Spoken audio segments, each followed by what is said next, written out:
स्वागत है आप सभी का tech study ITI YouTube channel पर। आईटीआई की एम्प्लॉयबिलिटी स्किल्स के आपके सीवीटी एग्जाम होने वाले हैं, जिसमें 25 क्वेश्चन एम्प्लॉयबिलिटी स्किल्स से पूछे जाएंगे आपके।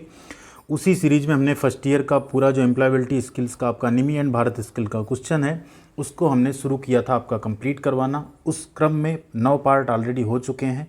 आज 10वें पार्ट को हम लोग इस वीडियो में करेंगे एंड हर पार्ट की तरह इस पार्ट में भी हम आपको नहीं छोड़ेंगे। आपके लिए हमने लास्ट में एक बोनस क्वेश्चन रखा है जो कि प्रीवियस पार्ट से है एंड उसका आंसर आपको हमें कमेंट बॉक्स में करना है।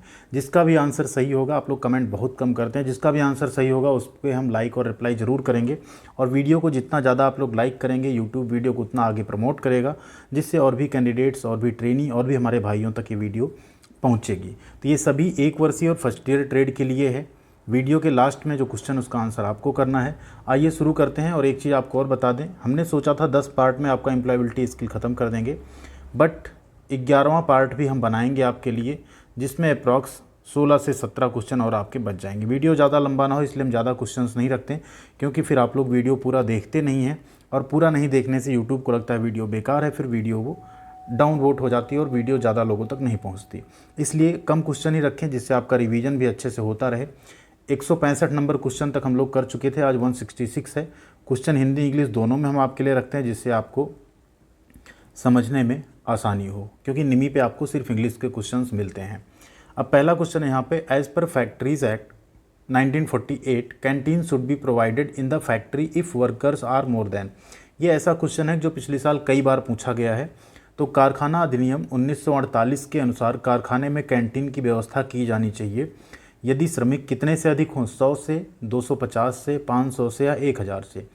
तो 1948 का जो कारखाना अधिनियम था उसमें ये था कि अगर 250 से ज़्यादा वर्कर कहीं भी काम करते हैं तो उस कारखाने में कैंटीन की फैसिलिटी यानी व्यवस्था ज़रूर होनी चाहिए।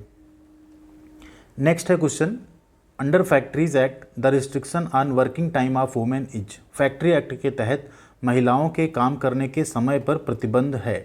बिफोर 5 AM यानी सुबह 5 बजे से पहले एंड बियॉन्ड 7 PM यानी शाम को 7 बजे के बाद। बियॉन्ड मीन्स क्या होता है बाद, एंड बिफोर मीन्स क्या होता है पहले। देन अगला है बिफोर 6 AM यानी 6 AM से पहले, 6 बजे सुबह से पहले या रात को 7 बजे के बाद। Before 6 AM and beyond 8 PM या before 7 AM and beyond 8 PM। तो यहाँ पे आपका राइट आंसर है, फैक्ट्री एक्ट के तहत महिलाओं से आप जो है सुबह 6 बजे से पहले और शाम को 7 बजे के बाद आप उनका वर्किंग टाइम नहीं रिस्ट्रिक्ट कर सकते, इससे पहले उन्हें आपको छोड़ देना है। तो इसीलिए जनरली आपने देखा होगा जो भी कारखाने होते हैं वहाँ महिलाओं की कभी भी नाइट शिफ्ट नहीं लगती है। अगले क्वेश्चन पे चलते हैं। क्वेश्चन नंबर 168 है, under factories act the workers weekly hours should not exceed more than. Factory जो कारखाना अधिनियम के अंतर्गत जो श्रमिक काम करते हैं साप्ताहिक घंटे उनके कितने से अधिक नहीं होने चाहिए। एक रिक्वेस्ट करेंगे, आप लोग चैनल को सब्सक्राइब भी नहीं करते हैं, अभी तक लगभग 70% व्यूअर्स चैनल को सब्सक्राइब नहीं किए हैं, तो प्लीज़ चैनल को सब्सक्राइब कर लीजिए। 70% घटा के आप लोग कम से कम 50% पे लाइए। तो यहाँ पे 4 ऑप्शंस हैं, 60 आवर्स यानी 60 घंटे, 50 आवर्स यानी 50 घंटे, 48 आवर्स यानी 48 घंटे या 40 आवर्स यानी 40 घंटे। देखिए कारखाना अधिनियम के तहत साप्ताहिक घंटे आपके 48 घंटे से ज़्यादा नहीं होने चाहिए। सप्ताह में कितने दिन होते हैं, 7 डेज होते हैं। 1 डेज आपका क्या होता है, वीकली ऑफ होता है, जिसको हम WO लिख देते हैं। 6 डेज हुए, 8 आवर्स आपका वर्किंग टाइम होता है। 8 6 का कितना हो गया, 48। कई जगहों पे क्या होता है, आपसे 8.5 घंटे काम लिया जाता है। क्यों? क्योंकि वहाँ पे आपको 30 मिनट का लंच टाइम दिया जाता है। ठीक है, इस वजह से आपका 30 मिनट जो है वहाँ पे टाइम बढ़ा दिया जाता है।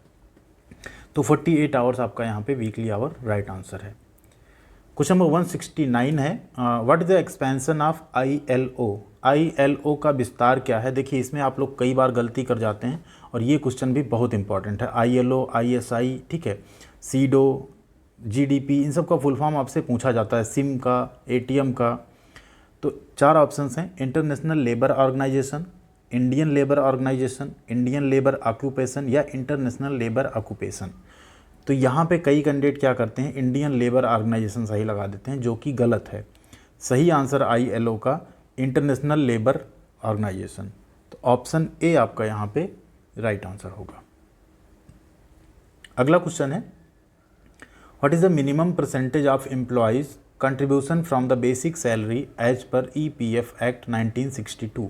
1962 में एक EPF यानी एम्प्लॉय प्रोविडेंट फंड का एक स्कीम लाया गया था, जिसके अंतर्गत जो आपकी बेसिक सैलरी होती है, कहीं भी जब आप जॉब करते हैं तो आपकी एक होती है बेसिक सैलरी, जो कि बहुत सारी कंपनियां चतुराई में थोड़ा कम रखती हैं, क्योंकि वो अगर ज़्यादा रखेंगी बेसिक सैलरी तो ईपीएफ एक्ट में जितना आपका कटेगा उतना उनको भी कंट्रीब्यूट करना पड़ेगा।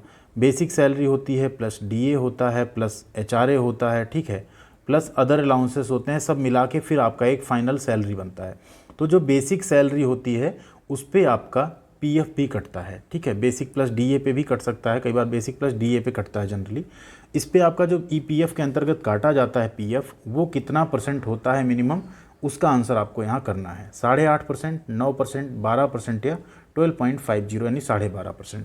तो यहाँ पे आपका राइट आंसर है 12%। मिनिमम कितना होना चाहिए? 12% होना चाहिए, एम्प्लॉयर का भी एम्प्लॉई का भी। अगला क्वेश्चन है 171, which amount does include in wages amount as per payment wages act। अभी बात हो रही है ना वेजेज की, तो यहाँ पे यही बात की जा रही, कौन सा ऐसा अमाउंट है जो वेजेज में यानी पेमेंट वेज एक्ट के अंतर्गत वेजेज में इंक्लूड किया जाता है। वेज मतलब होती है एक तरह की मजदूरी, ठीक है, जो आप काम करते हैं। देखिए मजदूरी वर्ड भले आपको ख़राब लगे, लेकिन अगर हम कहीं जॉब कर रहे हैं, कहीं नौकरी कर रहे हैं, तो वास्तव में हम मजदूरी ही कर रहे हैं अपना टाइम बेच कर, ठीक है। अलग बात है हम अपने आप को वहाँ इंजीनियर कह लेते हैं, कोई अपने आप को टेक्नीशियन कह लेता है, बट अल्टीमेटली हम क्या कर रहे हैं? जॉब, मजदूरी, जो भी आप उसे कहें, अगर आप वहाँ सैलरी या वेजेज ले रहे हैं कुछ, तो आप उसको क्या कर रहे हैं? मजदूरी कर रहे हैं, ठीक है वहाँ पे। तो यहाँ पे है डियरनेस अलाउंस, महंगाई भत्ता, एनी ट्रैवलिंग अलाउंस, कोई भी यात्रा भत्ता, any remuneration payable in respect of overtime, या any remuneration payable under any award, ठीक है। तो यहाँ पे जो मजदूरी अधिनियम के अंतर्गत मजदूरी राशि जो है उसमें क्या शामिल है? डीए आपका, जिसे हम डियरनेस अलाउंस या महंगाई भत्ता बोलते हैं, जो कि time to time according to जो महंगाई आपकी बढ़ती है उसके अकॉर्डिंग, फार्मूले के हिसाब से सरकार भी उसे बढ़ाती है, उसी के अकॉर्डिंग प्राइवेट कंपनीज को भी फिर डीए में वृद्धि करनी पड़ती। कई बार आप न्यूज़पेपर्स में देखते होंगे 3% बढ़ाई गई जो डीए का रेट है, महंगाई भत्ता है, इससे सरकार पे इतना बोझ आएगा, ऐसा आपने कई बार देखा होगा। एंड आप लोग जब प्राइवेट कंपनीज में काम करेंगे तो वहाँ भी आप लोग इस चीज़ को ज़रूर देखेंगे। अगला क्वेश्चन है 172, which factor is not concern with occupational health and safety, OHS जिसे बोला जाता है, कौन सा कारक यानी फैक्टर व्यावसायिक स्वास्थ्य और सुरक्षा से संबंधित नहीं है?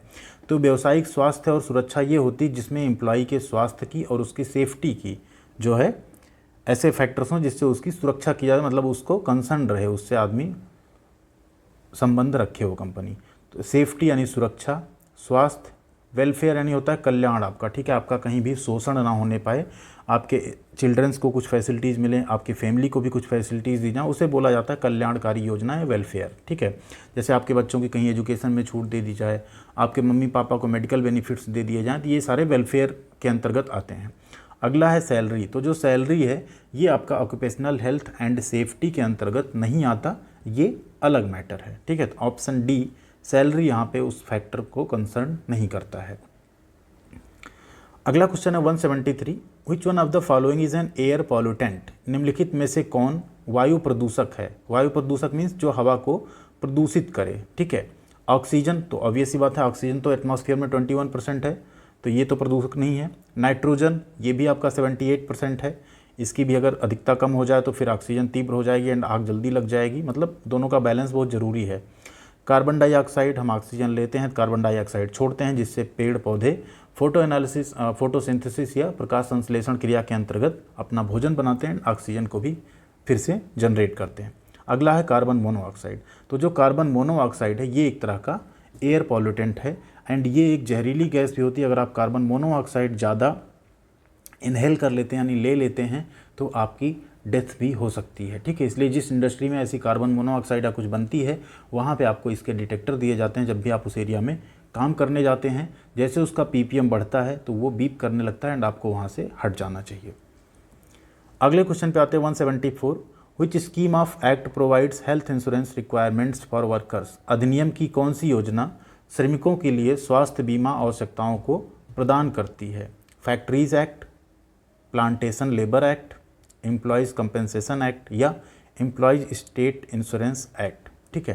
तो यहाँ पे जो कर्मचारियों की स्वास्थ्य बीमा आवश्यकताओं को प्रदान करती है वो योजना है आपकी एम्प्लॉय स्टेट इंश्योरेंस एक्ट, कर्मचारी राज्य बीमा अधिनियम, अगर आप हिंदी पढ़ेंगे तो आप ऐसे ही जान जाएंगे, इंग्लिश भी पढ़ेंगे तो आप ऐसे ही देख लेंगे कि आपको जो सही आंसर है ना वो ऐसे ही पता चल जाएगा इसमें। बस जब ना आए आपको आंसर तो आपको 1 से 2 बार ऐसे जस्ट रिपीट करना है, आपको ज़रूर पता चल जाएगा। अच्छा, एक चीज़ और आपसे, इससे पहले जो है पार्ट 1 से लेके पार्ट 9 तक के वीडियोज ऑलरेडी चैनल पे हैं, तो उन्हें आप ज़रूर देख लीजिएगा। हमने वीडियो के डिस्क्रिप्शन में भी उनकी लिंक दे दी है। ये सब आप देख लेंगे ना तो आपको 25 में 25 क्वेश्चन सही करने यानी 50 नंबर्स स्कोर करने से कोई नहीं रोक सकता है। आते हैं अगले क्वेश्चन पे, जो कि है आपके लिए अभी बोनस क्वेश्चन, जिसका इंतज़ार आप सब भी करते हैं, हमें भी इंतज़ार रहता है आपके कमेंट का कि कब आप लोग सही सही आंसर कमेंट करेंगे एंड उस पर हम आपको लाइक एंड रिप्लाई भी करेंगे। तो यहाँ पे जो क्वेश्चन है वो है, an illegal activity committed on the internet is called. Internet पर की गई अवैध गतिविधि को कहते हैं या कहलाती है वायरस, साइबर क्राइम यानी साइबर अपराध, सर्च इंजन या सोशल नेटवर्किंग। तो जो भी राइट आंसर हो आपको उसे कमेंट करके बताना है इसमें से कौन सा राइट आंसर है। आप लोग सिर्फ ABCD मत लिखिएगा, उसके साथ कौन सा सही है वो भी आप ज़रूर लिखिएगा, तभी हम आपको लाइक या रिप्लाई करेंगे। कई बार जब 4, 5, 10 दिन हो जाते हैं तो हमें भूल जाता है कि इस पार्ट में कौन सा ऑप्शन सही था, बट जब आप आंसर भी कमेंट करते हैं तो हमें याद आ जाता है, इसलिए आप लोग आंसर भी साथ में लिखिएगा, सिर्फ ABCD मत लिखिएगा। वीडियो उम्मीद करते हैं आपको पसंद आई होगी, आपके लिए हेल्पफुल ज़रूर रहेगी ये वीडियो। एंड कल से हम स्टार्ट कर देंगे आपका जो WCS फर्स्ट ईयर है वो भी, एंड सेकेंड ईयर का भी वीडियो, जिससे आप लोगों की उसकी भी तैयारी पूरी हो जाए। लाइक अभी तक नहीं दबाया तो दबा दीजिएगा, शेयर ज़रूर कीजिएगा अपने सभी ग्रुप में अपने दोस्तों के साथ, एंड सब्सक्राइब बटन नहीं हिट किया तो वेट मत करिए, हिट कर दीजिए। आपको यहाँ कभी भी निराशा हाथ नहीं लगेगी इस चैनल पे। Thank you very much.